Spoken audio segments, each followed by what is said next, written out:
Okay, so now I'm going to do some sample questions, and these are some of the sample questions that will come from 6.5. We have question number 9 and question number 10. So you're going to see that we're halfway through our sample questions.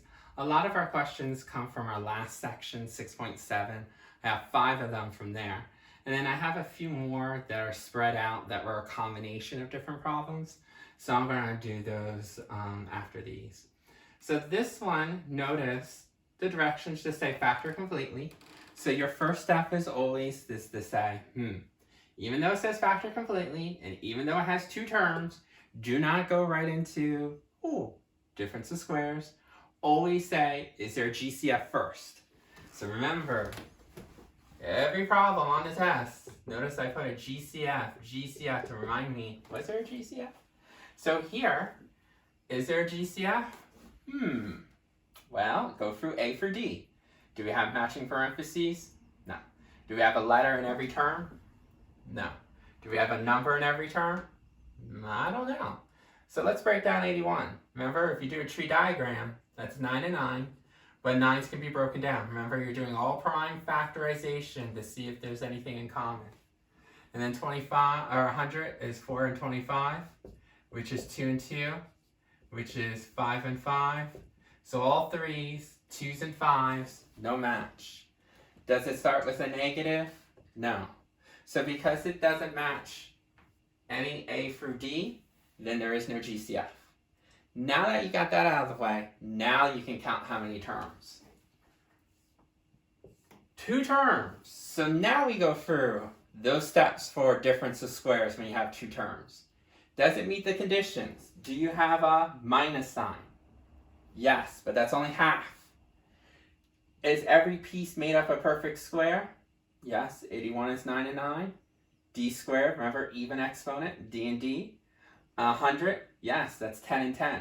So because this meets the definition, both A and B, we can go to the second step, setup.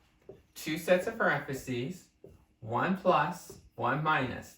Difference of squares always have different signs. Then, step 3, break up just the leading term. 81d squared. Remember, 81 was a perfect square. The root was 9 and 9. Then d squared, because the 9 and 9 were in the first spot, d squared also has to be in the first spot as well. So that means d. Remember, cut it in evenly. So if you have 2 of them, 1 here, 1 here. Then in the last spots, you do the square root of 100, which we know is 10 and 10. Because there's no GCF, this is your final answer for number 9. Let's move on to question number 10. Same directions, factor completely. So we always ask ourselves, is there a GCF? I know some of you going like, 20 is not a perfect square, so I can't do this. Well, remember, always look to see if there's a GCF.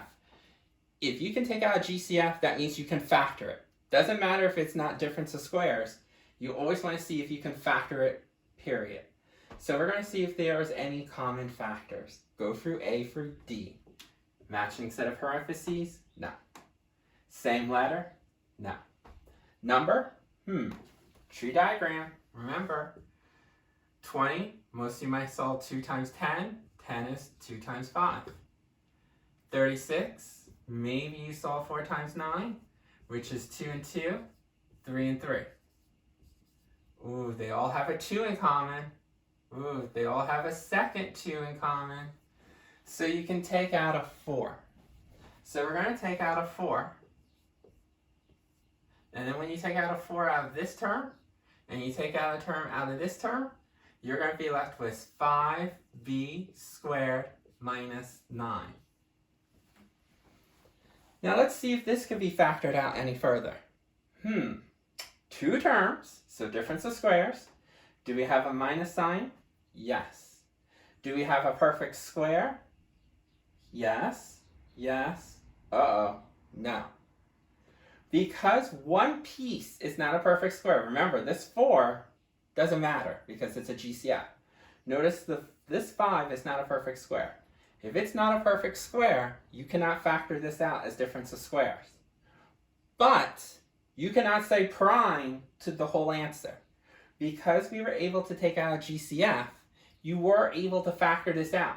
You just couldn't factor it out again as difference of squares. So this part may be prime, but because we were able to take out a GCF, you were still able to factor something out. This would be your final answer.